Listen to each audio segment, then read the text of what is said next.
Բարև ձեզ, սարվա թեման է, իմ այսօրվա հյուրը ազգային ժողովի քաղաքացիական պայմանագիր խմբակցության падգամավոր Լիլիթ Ստեփանյանն է, բարև ձեզ Տիկին Ստեփանյան։ Տիկին Ստեփանյան, նախ սկսենք գլխավոր լուրից, որը երեկ չէ առաջի օրը արձանագրվեց, կառավարությունը հրապարակեց փաստաթղթերը Ղարաբաղի հարցի կարգավորման բանակցային, այսինքն վերջի տարիներին 30 տարիներին ինչ որ տեղի ունեցել է այս հարցի շուրջ, ինչպես որ սպասվում էր, բուրըն արձագանք գտավ, մի կողմ ընդդիմությունը դե բնական է նշեց, որ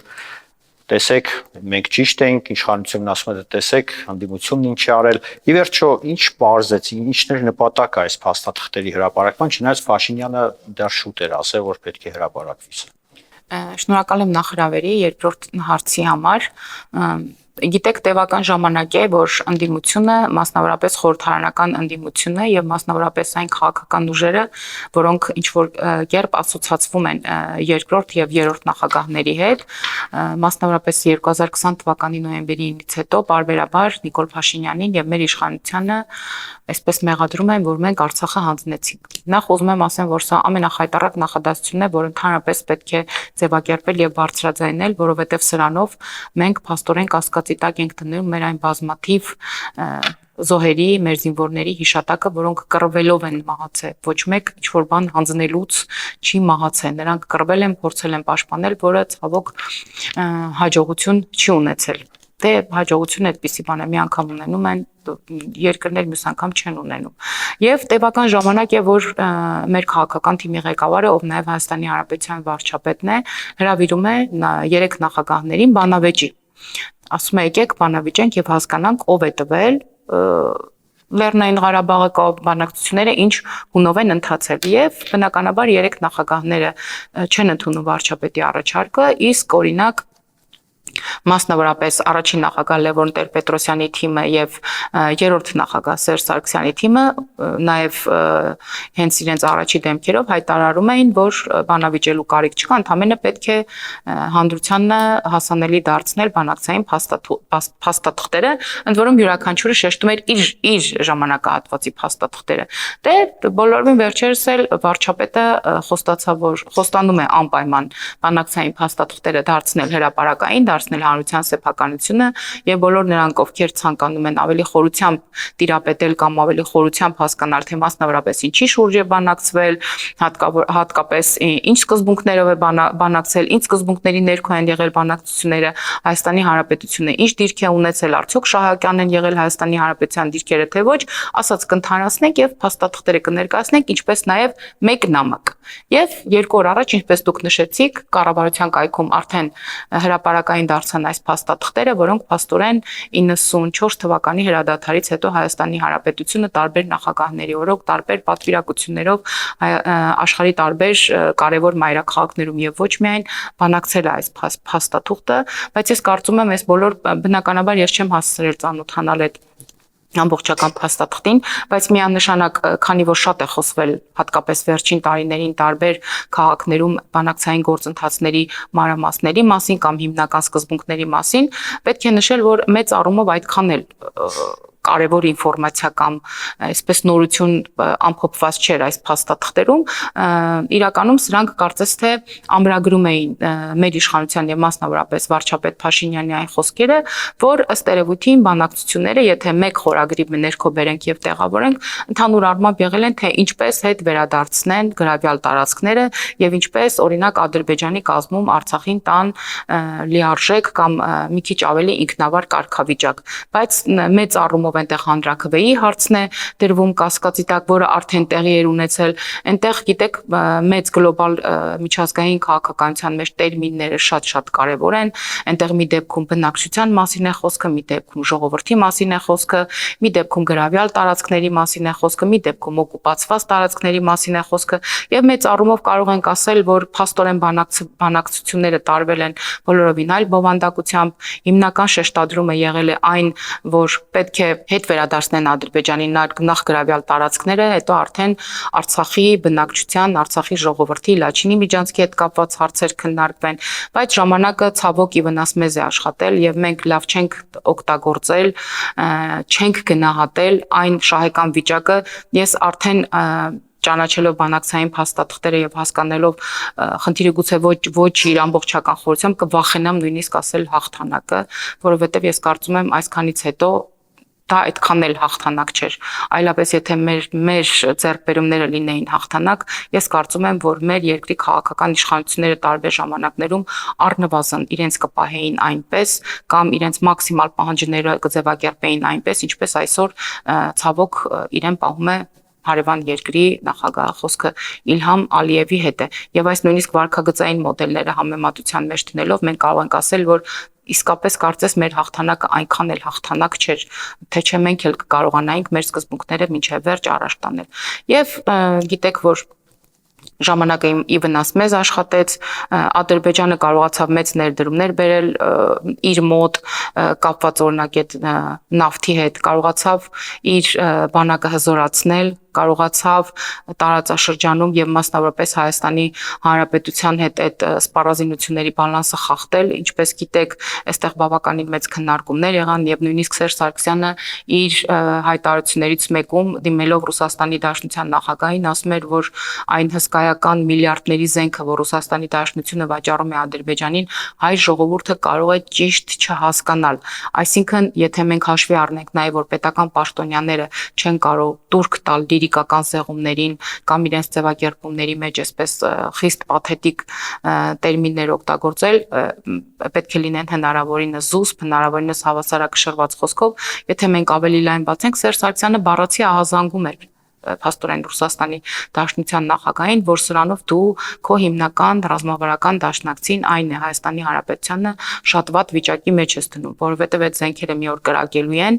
մենք չէինք կարողանում այդքան մեծ թվով զենքեր առնենք, չէինք կարողանում կամ չէինք ուզում, ցավոք դա Սերժ Սարգսյանի եւ Ռոբերտ Քոչարյանի իշխանությունները պետք է պատասխանեն այս հարցերին, բայց ինչն էր հետաքրքիր, հենց այն օրը, երբ փաստաթղթերը փաստորեն գաղտնազերծվեցին, ազգային ժողովում մեր քառօրյա նստաշրջանն է, մեր հերթական նստաշրջանն է եւ գիտեք, որ յուրաքանչյուր երեքշաբթի օրվա վերջի կեսաաշխատանքային մենք ունենք քաղաքական հայտարարությունների ժամ եւ բավականին շատ էին քաղաքական դաշտում process-ները բավականին տարբեր իրադարձություններ են տեղի ունեցել եւ մենք պատրաստ սպասում ենք, որ հիմա քաղաքական ընդդիմությունը կգա եւ այսպես քարուքանդ կանի մեր բոլոր ուղերձները կամ մեզ կմեղադրի, ինչպես միշտ աշխարհին տեղի ունեցող բոլոր փորձանքների ու դժբախտությունների մեջ, բայց օզարմանք քաղաքական ընդդիմությունը չմասնակցեց քաղաքական հայտարարությունների ժամին, 1-2 պատգամավոր եկան գրանցվեցին եւ խոսեցին սոցիալական խնդիրների մասին։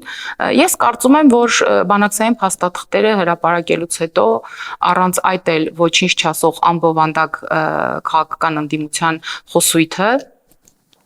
վերջնականապես կարծում եմ արդեն անկյունում է եւ իսկապես էլ նրանք ասելիք չունեն, որովհետեւ իրենց փոխարեն այլևս պետք է խոսեն բանակցված փաստաթղթերը, որոնց յուրաքանչյուր քաղաքացի կարող է մտնելով կառավարության պաշտոնական կայքեջ բացել եւ կարդալ, թե օրինակ ինչպես էր Սերժ Սարգսյանը դիմելով Ռուսաստանի Դաշնության նախագահին ասում, որ իրեն փաստորեն ստիպում են, որ ինքը նախանձնի 5 շրջանը, ապա նաև 2 շրջանը, եթե մենք սրա կողքին դնում ենք նաև որոշ տարիներ առաջ Լեռնային Ղարաբաղի հիմնական հակամարտության հետ կապված թեզերը, որոնք շատ տարածված էին հանրության մեջ, պարոն Իսրայելյան, կհիշեք, հող հանձնողին կհանձնենք հողին, սկզբում ասում էին տարածքներ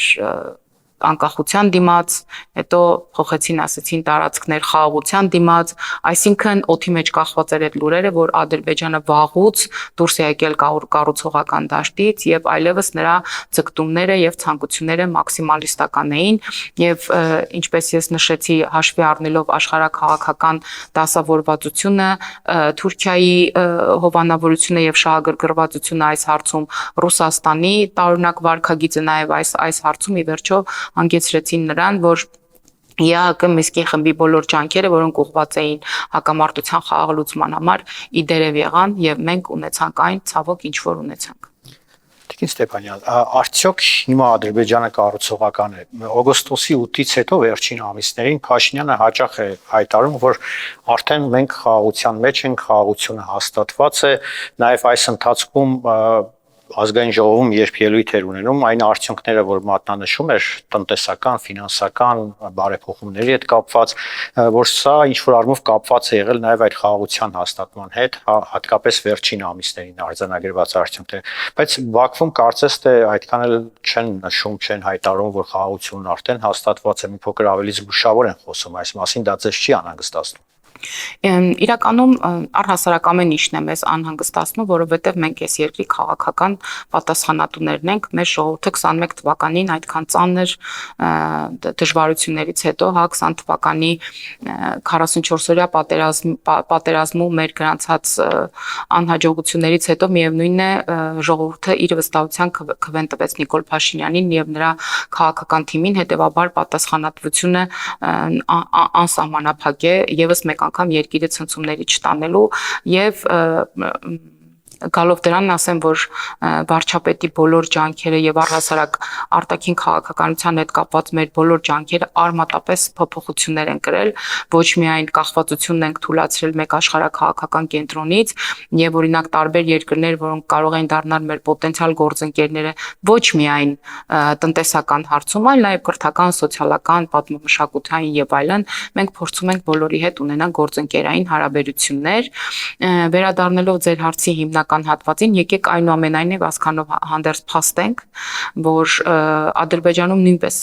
ռետորիկայի որոշակի փոփոխություններ կա եւ գիտեք, մենք կարծես թե մոռացել ենք, թե մենք մեզ ինչպես էինք պահում, երբ հաղթած էինք,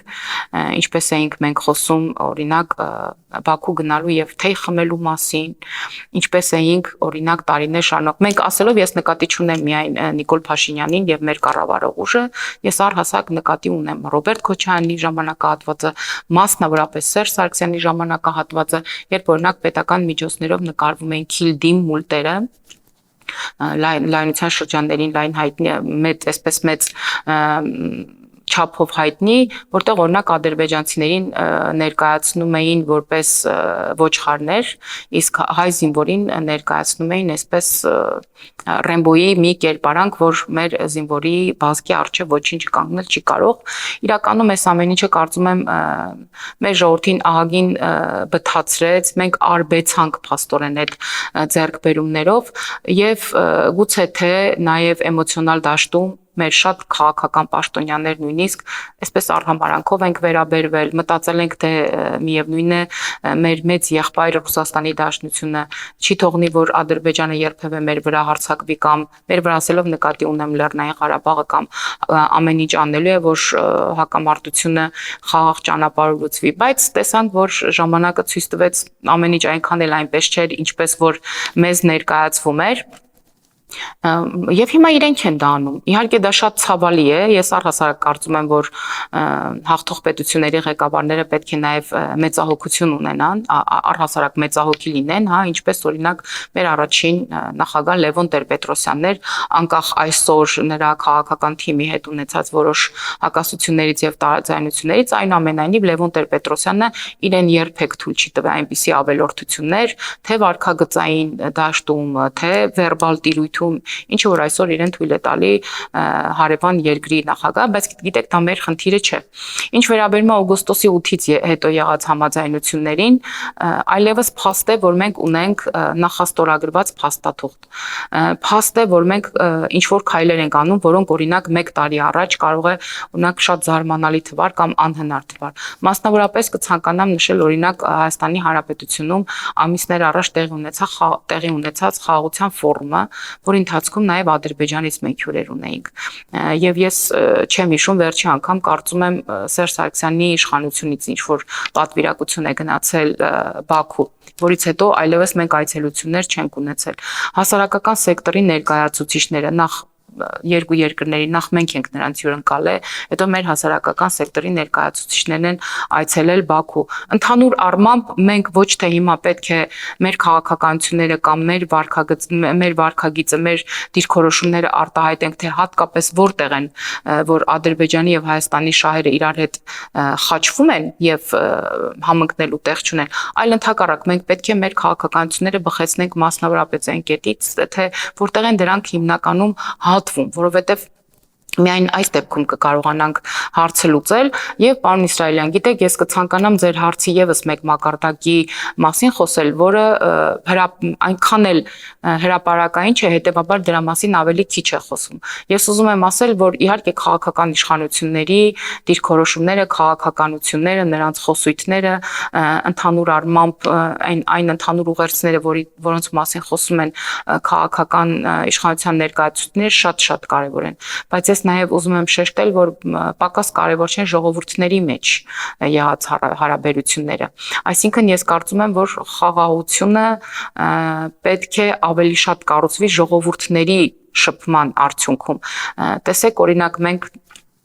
30-ամյա թշնամանք ունենք մեր հարևան պետության հետ, բայց օրինակ եթե մենք գնանք Ռուսաստանի Դաշնություն, կտեսնենք, որ այնտեղ հայերը եւ ադրբեջանցիները այդքան էլ իրար հետ կիսելու բան չունեն։ Իրենք կարող են օրինակ ընկերական մակարդակում կամ ընդհանուր խմբի մեջ լինեն ընկերներ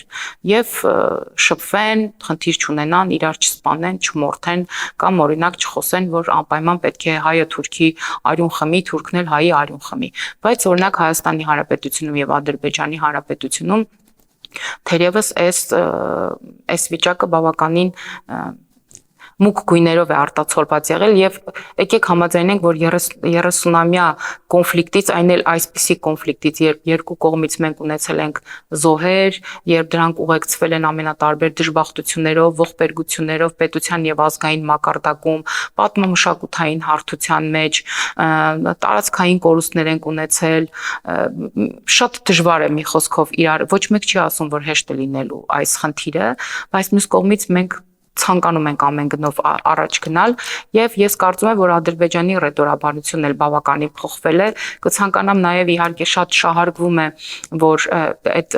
ցորենի Հայաստան գալը, բայց ես կարծում եմ, որ այստեղ կարևորը ցորենը չէր կամ նույնիսկ եթե գարի լիներ, գարին չէր, եթե նույնիսկ չգիտեմ, մի հատ շատ կարևոր ինչ որ նյութ Հայաստանի համար լիներ կամ ապրանք լիներ Հայաստանի համար, դա էլ չէր, այդ վագոնները կարող են նույնիսկ դատարկ գալ։ Այստեղ ամենակարևորը process-ի մեկնարկներ, որը արդեն տրվել է եւ ես կարծում եմ, որ ի տարբերություն նախորդ իրավիճակների, նախորդ քաղաքական իրողությունների, երբ օրինակ կոնկրետ աշխարհաքաղաքական կենտրոնին այդքան էլ շահավետ եւ ձեռնտու չէր, որ այս կոնֆլիկտը լուծվեր, որովհետեւ եթե կոնֆլիկտը լուծվում էր այս կամ այն կողմի համար, դա նշանակում էր, որ տվյալ աշխարհաքաղաքական կենտրոնը այլևս չէր ունենա այն լծակները, որպեսզի կառավարելի դարձնել երկու երկրներին էլ։ Նա պետք է կառավարելի դարձնել երկրներից մեկին։ Իսկ այս դեպքում, երբ այն մայրաքաղաքը, որտեղ որ բանակցվել են այս փաստաթղթերը, որտեղ որ մենք կարևոր համաձայնություններ ենք արձանագրել ոչ միայն ճանապարհների ապաշրջափակման, այլ նաև խաղաղության պայմանագրի տեքստի համաձայնեցման համար, ընդհակառակը այլ շահագրգռվածություն ունի, նա խաղաղության կողմնակից է։ Ես կարծում եմ, որ մենք քայլ-քայլ պետք է կառուցենք այդ խաղաղությունը եւ եթե Ադրբեջանի ներքին քաղաքականությանն էլ նայենք, օրինակ Ադրբեջանն էլ է իր ռազմական ծախսերը կրճատում, Ադրբեջանն էլ է ցանկություն հայտնել, որպեսզի իր պարտադիր զինվորական ծառայության ժամկետը իջեցնի, այսինքն սրանք ինչեր են, սրանք խոսակցություններ են, սրանք փոքրիկ ակնարկել են, որ այնուամենայնիվ այն առաջնահերթությունները, երբ մենք ունեինք պատերազմական եւ ռազմական հնարավոր էսկալացիաների ժամանակ, հիմա կարծես թե երկրորդային պլան են գնացել եւ առաջ են եկել ընդհակառակ օրինակ տնտեսական համագործակցության շահավետությունը, առաջ են եկել օրինակ այս թշնամանքի վերացման հետ ուղղված եւ կարծում եմ այս փոխայցելությունները, թեկուզ հասարակական սեկտորի միջև խոսակցությունները, թեկուզ հենց 5 ակտիվիստ Հայաստանի կողմից, 5 ակտիվիստ Ադրբեջանի կողմից, սա էլ քայլ է, որովհետև մենք նման հանդիպումներ առհասարակ չենք ունեցել 30 տարվա մեջ։ Շատ դժվար է արյունը մոռանալ, բայց մենք գնում ենք այդ ճանապարհով, որովհետև Հայաստանի Հանրապետությունը չի կարող անընդհատ եւ անդադար վճարել այն կոնֆլիկտի գինը, որի համար մենք այլևս ռեսուրսեր չունենք։ Տիկին Ստեփանյան, ընտրությունները մոտենում են եւ կարծես ընդհանուր պատկերը որոշակի թեթևությամբ ուրվագծվում է արդեն, նաեւ ՔՊ-ն շատ վստահ է, որ հաղթելու են իրենք, ընդդիմությունում էլ կարծես թե պայքարը գնում է արդեն մյուս տեղերի համար, բոլորը համակերպվել են, որ ՔՊ-ն հաղթել է, որտեղից ձեզ այդ վստահությունը, որ հաղթելու եք, եթե կան նման բան, ինչի պետք է այս անգամ էլ մարդիկ ձեզ ձայն տան։ Դե իրականում կարծում եմ, որ նախ ժողովուրդը պետք է գնահատական տա նախորդ 5 տարիների աշխատանքին, թե օրինակ 21-25 թվականների կառավարության ծրագրում տարբեր ոլորտային պարտադիր իրականացման ենթակա ծրագրեր որքանով ենք մենք կատարել, որքանով չենք կատարել։ Կարծում եմ որոշակի վերաբերմունք կա անձնավորված էսպես քաղաքական գործիչների նկատմամբ դրա մասին խոսում են նաև տարբեր սոցհարցումները եւ ամենակարևորը ես կարծում եմ մենք այն քաղաքական ուժն ենք, որ խոստացել ենք խաղաղություն եւ այդ խաղաղությունը ամեն գնով բերել ենք։ Մնացել է ինչպես վարչապետն է ասում, պահենք, շահենք, փայփայենք այս խաղաղությունը, որովհետեւ նա շատ փխրուն է եւ շատ զգուշավորությամբ պետք է սրան մոտենանք։ Ինչ վերաբերում է մյուս ուժերին, ես մյուս ուժերի անունից շատ կդժվարանամ ինչ որ բան ասել, բայց ես կարծում եմ, որ այս քաղաքական ուժերը ընդդիմության մասին եմ խոսում, այդ քաղաքական ուժերը իրականում ձևավորվել են, իրականում ստեղծվել են այն քաղաքական իրողությունների շրջանակներում, երբ որ օրինակ նրանք կարող էին կենսունակ լինել հայ քաղաքական ասպարեզում, եթե օրինակ խոստանում էին, որ իրենք անպայման Արցախը պահելու են հայկական, ամեն ինչ միայն Արցախի համար, բոլորս միայն Արցախի համար, եւ եթե վերցնեք եւ կարդաք նրանց քաղաքական ծրագրերը, ապա Հայաստանի Հանրապետության մասին գրեթե ոչինչ չկա գրված եւ հիմնական տեքստերը վերաբերվում էին Արցախին։ Հիմա Արցախի հարցը լուծվել է այնպես ինչպես որ լուծվել է եւ ես կարծում եմ որ նոր քաղաքական իրողությունների համատեքստում հայ հանրությունը արժանի է որպեսզի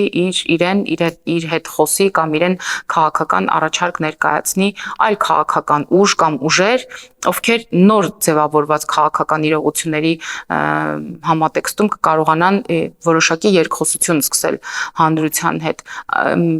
երկրորդ նախագահի եւ երրորդ նախագահի քաղաքական ուժերը, որոնք ինչ-որ չափով նաև ներկայացված են ազգային ժողովում, դեռևս այսպես ռևանշիստական հարցերի մեջ են Ռոբերտ Քոչարյանի դաշինքը, օրինակ նրա դաշինքի անդամներից կեսը խոսում են արցախցիների վերադարձի իրավունքի մասին, մյուսները իրենց ցանկություններում կամ կներեք այս դեպքում թույլ տվեք ձևակերպումս հետեւյալ կերպ ասեմ, ստերում ավելի հեռուն է գնացել եւ խոսում են օրինակ Արցախի վերադարձի մասին, նրանց կողմից հովանավորվող սրբազան շարժումները խոսում են ոսկեպարով Արցախ գնալու մասին, այսինքն սրանք են լիրիկական զեղումներն են, որոնցով դրանք փորձելու են խաղալ հասարակության մի շերտի բաց նյարդի վրա, բայց որոնք ընդհանրապես կապ չունեն Հայաստանի Հանրապետության հետ։ Եվ մի հետաքրքիր դիտարկում եմ արել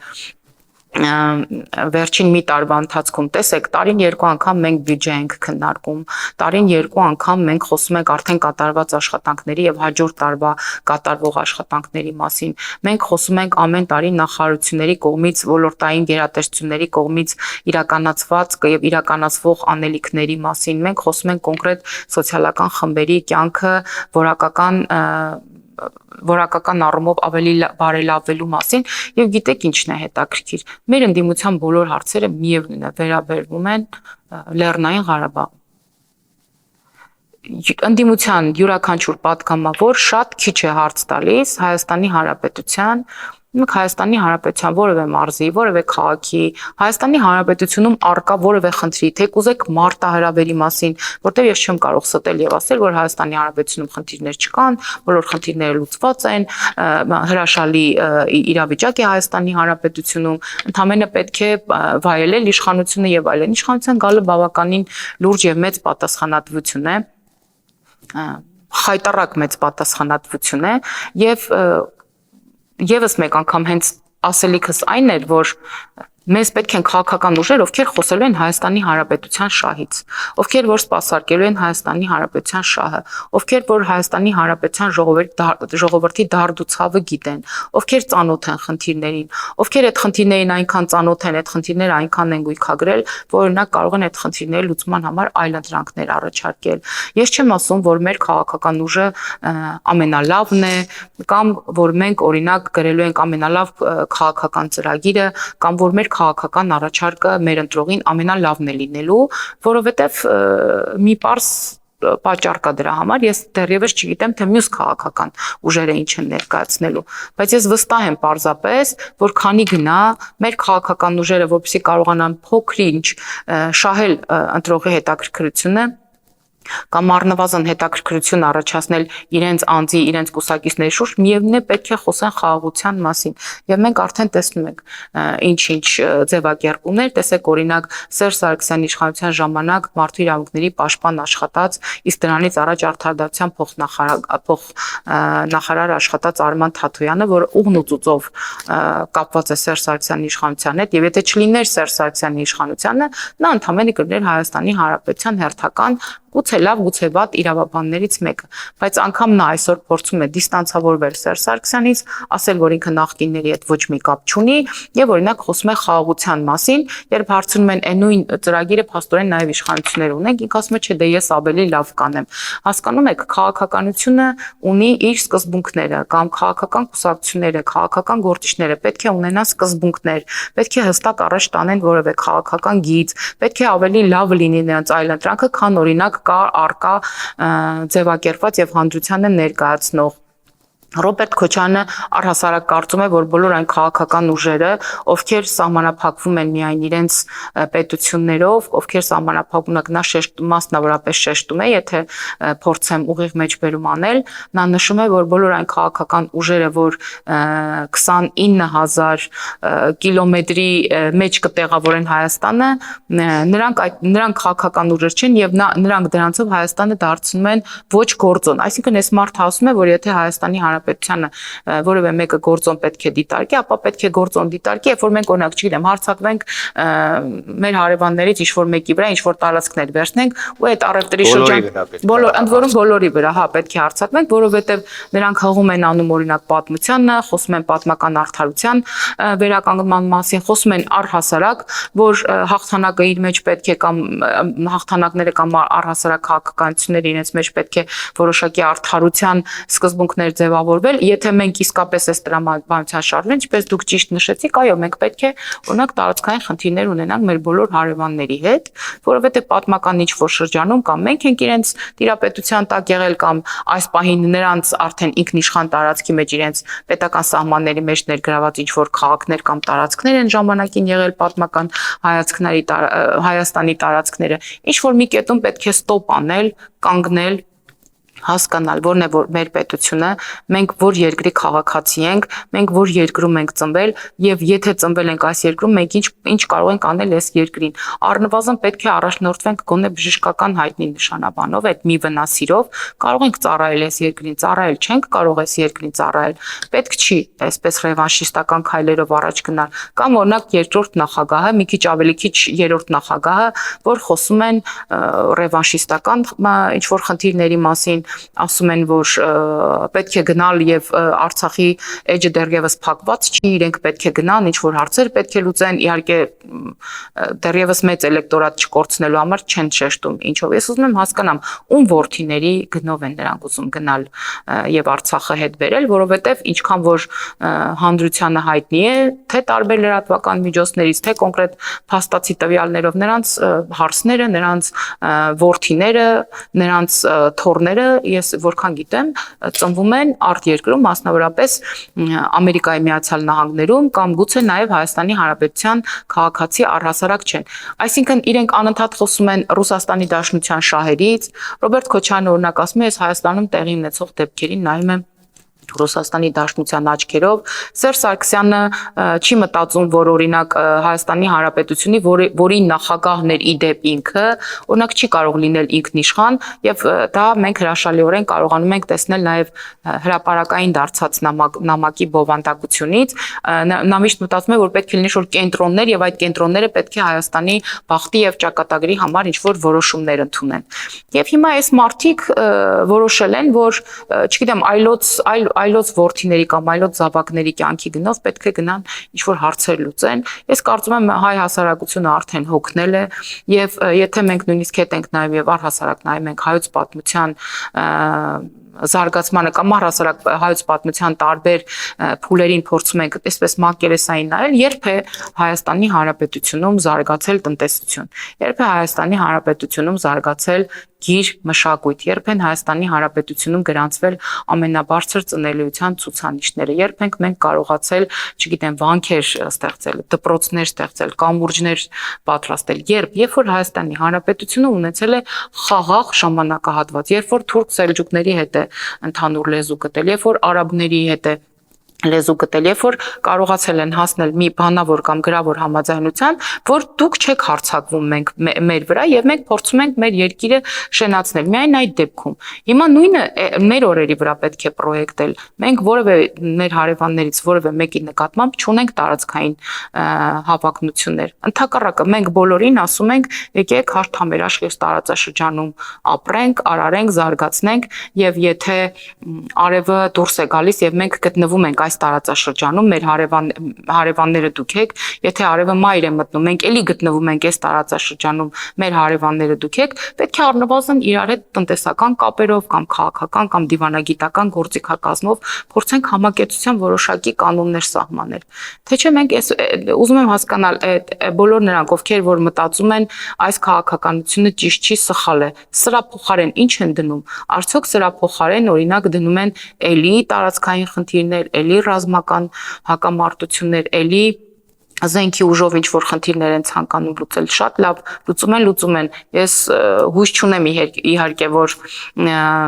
շարքային քաղաքացին կկիսի նրանց օրակարգը, որովհետև այլևս լուրջ չէ այդ օրակարգը եւ մեր ժողովուրդը գուցե շատ դանդաղ, գուցե ընդամենը ուրվագծվող, բայց արդեն խաղաղության մեջ է ապրում։ Այսօր մենք եւս մեկ փոփոխություն արեցինք զինծառայողի մասին օրենքում, երբ որ օրինակ պարտադիր զինծառայությունը դարձրել ենք 1.5 տարի։ Ձեզ ասում են քանդում եք բանակը դրանով։ Ճիշտն ասած բանակը քանդողները իրավունք չունեն մեզ մեղադրելու բանակը քանդելու մեջ, դրա համար Հայաստանի մենք այնքան վստահ ենք, թե ինչքան ներդրումներ եւ ինչքան ծախսեր են արել մեր պաշտպանության ոլորտում, որ մենք չենք ուզում դրա մասին խոսել, մենք դրա մասին հանրային ռեպորտաժներ չենք պատրաստում, մենք չենք գնում սելֆիներ անում մեր ամբրաշինական աշխատանքների մասին, մենք առհասարակ առաջարկում ենք բոլոր այն քաղաքացիներին, իդեպ բոլոր նրանք, ովքեր նաև այս եթերը կնայեն, բոլոր նրանք, ովքեր ցանկություն ունեն գնալ եւ տեսնել, թե սահմանամերձ համայնքներում մեր պաշտպանական դիրքերը, մեր ամբրաշինական աշխատանքները ինչ վիճակում են եւ ինչքան մեծ աշխատանք է կատարվել, կարող են դիմել վարչապետին կամ ազգային ժողովի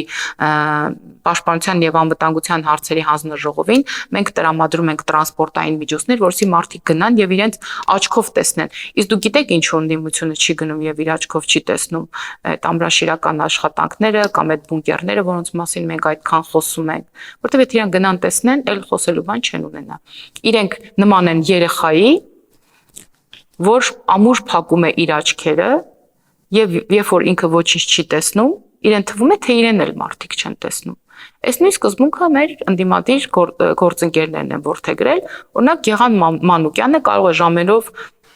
գոռալ, ճչալ բանակի մասին, բայց երբ որ ասում ենք եղբայր, արի գնանք, ցույց տանք, մենք ինչ գործեր ենք արել, ասում է ոչ, ես չեմ գա, ինչու, որտեղ որ գա տեսնել չի կարող խոսել։ Իսկ այդ մարդը աշխատավարձ է ստանում խոսելու համար։ Հետևաբար պետք չի նկատել մեր արած գործերը, հետևաբար պետք չի ասել, որ իրենք սխալվել են, որտեղ սխալը ընդունելն էլ վեհանձն մարդու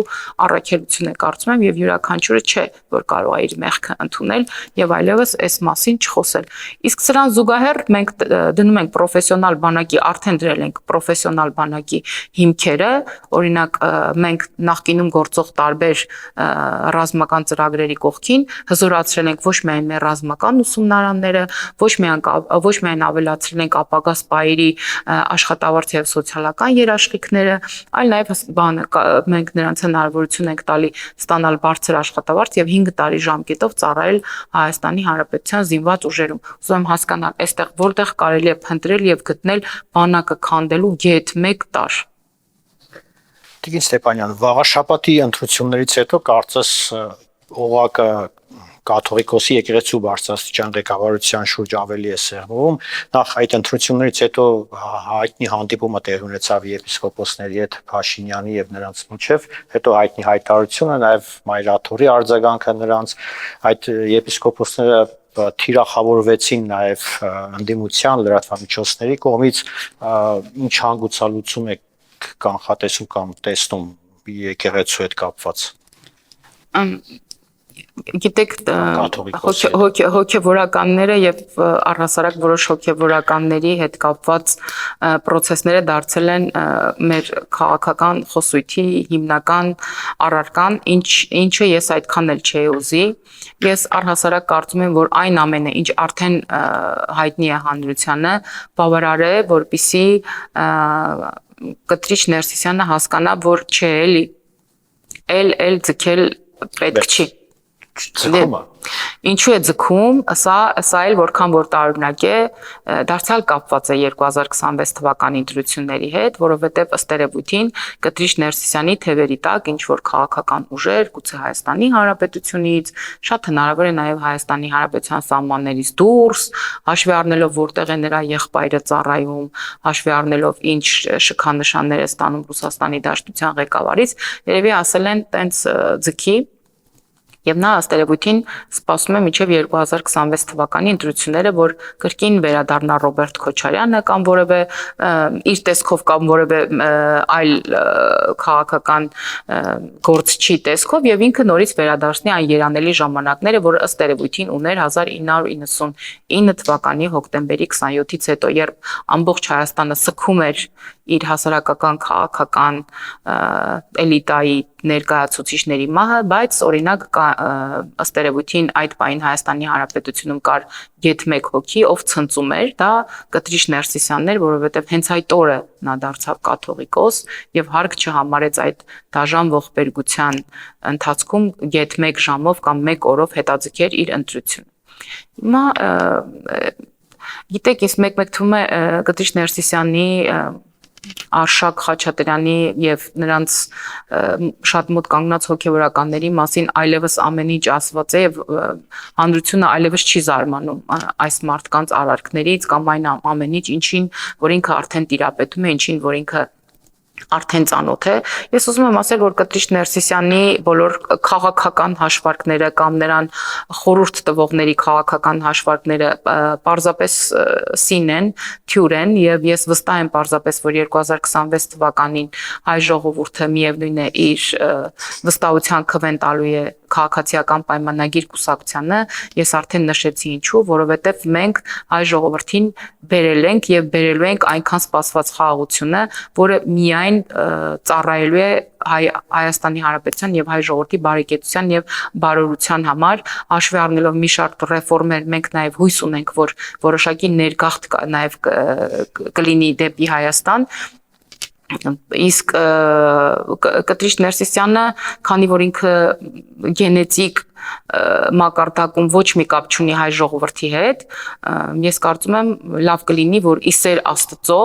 նա հեռանա եկեղեցուց, որովհետև ես մի կողմ դնելով իմ սուբյեկտիվ կարծիքը այդ անձի նկատմամբ, այնուամենայնիվ կարծում եմ այն խաչը, որ ինքը կրում է, հոգևորականին բնորոշ այն վեղարը, որ ինքը կրում է, ես վստահ եմ, որ ճիշտ է մեկ-մեկ գինուց արփած վիճակում նա հայրմերն էլ չի կարողանում մինչև վերջ ասել, բայց գոնե մեկ-մեկ հայրմերը թեկուզ կիսատ ասել է, խոսքս օրինակ Գագիկ Ծառուկյանի կողմից կառուցված եկեղեցու օծման ժամանակ նրա կողմից արտաբերված հայրմերներ, որը բոլորը գիտենք, որ նա կիսատ հայրմերը ասած, ինչը մեծագույն խայտառակություն էր։ Խոսքը այս արժեհամակարգ ունեցող մարդկանց մասին է եւ ես կարծում եմ ի սեր Աստծո, ինչպես արդեն նշեցի, Կտրիչ Ներսիսյանը իր եղբայրը, իր ազգուտակը, ում նա բերել եւ լցրել է Հայաստանի Հանրապետության տարբեր մարզեր եւ համայնքներ, ովքեր զբաղվում են մոմի վաճառքով եւ մոմի բիզնեսով, որոնց մոտ խոզարկության ընթացքում օրինակ կարելի է հայտնաբերել ամեն ինչ, բացի նրանից, ինչը որ բնորոշ է հոգեվորականներին, պետք է պարզապես թողնի եւ հեռանա Հայաստանի Հանրապետություն, առնվազն պետք է եկեղեցուց դուրս գա։ Տիկին Ստեփանյան, 26-ի ընտրություններին դիմությունը նշում է, որ ԵԿՊ-ն ցանկանում է հաղթանակ տանել շնորհիվ այն բանի, որ բանտերը լցել է այն մարդկանցով, քաղաքական հալածյալներով, ովքեր խոսում են ժողովրդի շահերից, ժողովրդի դարդից, դուք բոլորին նստեցրել եք բանտերը, խոսքի ազատությունն եք ճնշում, չեք թողնում, որ մարդիկ խոսեն, արտահայտվեն։ Խոսքը այն ընդդիմության մասին է, օրինակ ասում էր, որ եկեղեցում խնդիրներ չկան, եւ պետք է թողել, եթե նույնիսկ կան, պետք է թողել, որ եկեղեցին ինքը լուծի այդ խնդիրները, բայց օրինակ ինչ որոշ հոգեվորականներ գնացին եւ հանդիպեցին վարչապետի հետ, դրանից հետո օրինակ արդեն 2 օր է մեր ընդդիմությունը ասում է, որ այսինչ հոգեվորականը փաստորեն խնդիրներ ունի, այնինչ հոգեվորականը խնդիրներ ունի եւ նրանց համար օրինակ նորմալ է որ մենք ունենք հոգեվորականներ, ովքեր զբաղված են ամեն ինչով բացի Աստծուն ծառայելուց եւ հոգեվոր ծառայություններ մատուցելուց, բայց օրինակ նրանց համար նորմալ չէ, երբ որ երիտասարդ չափականված հոգեվորականներ, որոնք իրենց կյանքի գործը տեսնում են Աստծուն ծառայելու մեջ, դրա մասին բարձրաձայնում են։ Խոսքը այս ընդդիմության մասին է։ Իսկ գուցե խոսքը այն ընդդիմության մասին է, ով օրինակ Վարդան Ղուկասյանին է համարում քաղբանտարկյալ, ով ամենաբարձր էլիտար շենքի հասակին համապատասխան հայհոյանքներով իր ենթակային ստիպում էր, որպեսզի նա մտնի կոռուպցիոն գործարքի մեջ եւ իրեն տա որոշակի գումար եւ ասում էր դե ՔՊ-ի ապականու անդամներին էլ կվախեցնենք, ցեն չեն հանի։ Խոսքը որ քաղբանտարկյալի մասին է, արդյոք խոսքը Մասիսի չընտրված եւ տխրահարճակ քաղաքապետ Համբարձումյան Դավիթի մասին է, ով իր սափրագլուխ շրջապատի հետ հարձակվել էր երիտասարդ ուսանողների վրա դուբինկաներով եւ ֆիզիկական բռնություն գործադրելով չէին թողնում, որ նրանք օրինակ գային Երևան եւ մասնակցեին ինչ որ խնդիրների։ Խոսքը որ քաղբանտարկյալի մասին է, ով մի քանի անգամ ասում էր, որ ինքը ռազմական հեղաշրջման կոչ է արել, որ քաղաքական ինչ քաղբանտարկյալի մասին է օրինակ խոսքը, արդյոք նրա, ով օրինակ ասում էր, որ պետք է մարդկանց յուլել պատերի տակ, հետո ընտանիքներին կոմպենսացիան կտանք, ձայները կկտրեն, կնստեն։ Ես ուզում եմ հասկանամ, քաղբանտարկյալ ասելով ընդդիմությունը առհասարակ ինչ է հասկանում, այսինքն բոլոր նրանք, ովքեր կոչ են անում ռազմական հեղաշրջում անել Հայաստանում, բոլոր նրանք, ովքեր ուզում են ապօրինի ճանապարհով հարստանալ, բոլոր նրանք, ովքեր որ ուզում են կոռուպցիոն սխեմաների մեջ մտնել, բոլոր նրանք, ովքեր ուզում են տրաքացնել պետական շինությունները կամ շենքերն ու կառույցները, երբ որ համապատասխան մարմինները իրավապահ համակարգի աշխատակիցներ գնում եւ թույլ չեն տալիս, ավելին նրանց ձերբակալում են, որպեսզի հանրությունը խնդիրներ չունենա կամ երկիրը չտանեն ներքին ցնցումների, օրինակ ընդդիմության կողմից այդ մարդիկ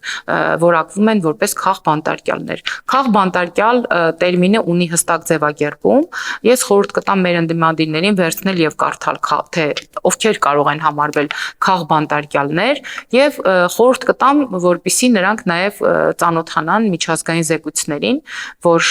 ամեն տարի եւ յուրաքանչյուր դեպքի հետ կապված Հայաստանի Հանրապետությունն էլ ներառյալ մեր միջազգային գործընկերները գրում են եւ այնտեղ վստահաբար իրենք գրում են Հայաստանի Հանրապետությունում օրինակ այսինչ ոլորտում հետընթաց կա թե ոչ, Հայաստանի Հանրապետությունում այսինչ ոլորտը առաջընթաց գրանցվել է թե ոչ եւ օրինակ կարող են օրինակ զարմանքով գուցե արձանագրել, որ այնտեղ չկա որևէ զեկույց, որ ասում է այն մասին կամ նշում է ամրագրում է այն մասին, որ Հայաստանի Հանրապետությունում կան քաղբանտարկյալներ։ Հայաստանի Հանրապետությունում խոսքի ազատությունը, Հայաստանի Հանրապետությունում ազատ մամուլը նույն այդ միջազգային զեկույցների բավականին լավ հորիզոնականներում են գտնվում։ Այստեղից հարց, ինչ քաղբանտարկյալի մասին է խոսքը։ Եվ եթե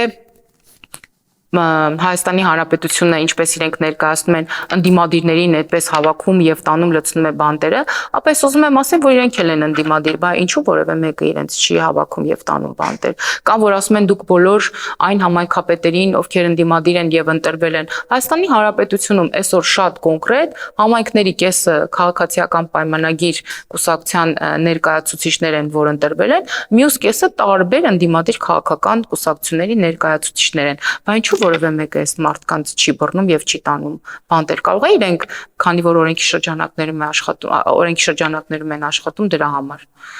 Այսինքն գիտեք, ցանկացած բան որ ասում են, ես հասկանում եմ, որ պատգամավորները ունեն հրաշալի հնարավորություն արտոնյալ պայմաններ, որ կարող են միկրոֆոնը միացնել կամ մոտենալ քաղաքական ամբիոնին եւ ինչ որ հայտարարություն անել, բայց այդ հայտարարության տակ պետք է հիմնավորում լինի, պետք է հիմք լինի վերջո։ Յուրաքանչյուրը պետք է պատասխանատվություն կրի իր խոսքի համար, իր արածի, գուցե նաեւ չարածի համար։ Կարելի է օրինակ դուրս գալ եւ ասել, որ, չգիտեմ, Հայաստանի Հանրապետությունը մեղավոր է, որ երկիր մոլորակի կողքով, չգիտեմ, լուսնակար է անցնում, կամ, չգիտեմ, էլ ինչ, Հայաստանի Հանրապետություն Նիկոլ Փաշինյանն է մեղավոր, որ աշխարհում բնակլիմայական փոփոխություններ են տեղի ունենում։ Ամեն ինչում, եթե չկա քաղաքական համոզմունք, եթե չկա քաղաքական խոսք, եթե չկա սկզբունք, եթե չկա առհասարակ գաղափարաբանություն, ամեն ինչում ուղղակի կարելի է մեղադրել իշխանություններին եւ փորձել դրանից դիվիդենդներ շահել, բայց արդյոք դա լուրջ է։ Եվ գիտեք, զարմանալի զուգադիպությամբ այս մարդիկ 30 տարի մեր երկիրն են ղեկավարել։ Այս ամբովանդակ սնանկ քաղաքական մտքով այս մարդիկ 30 տարի որոշել են իմ եւ ձեր ճակատագիրը, որոշել են մեր ժողովրդի ճակատագիրը եւ որոշել են Հայաստանի Հանրապետության ճակատագիրը։ Այս մարդկանց նկարագիրը։ Շնորհակալություն։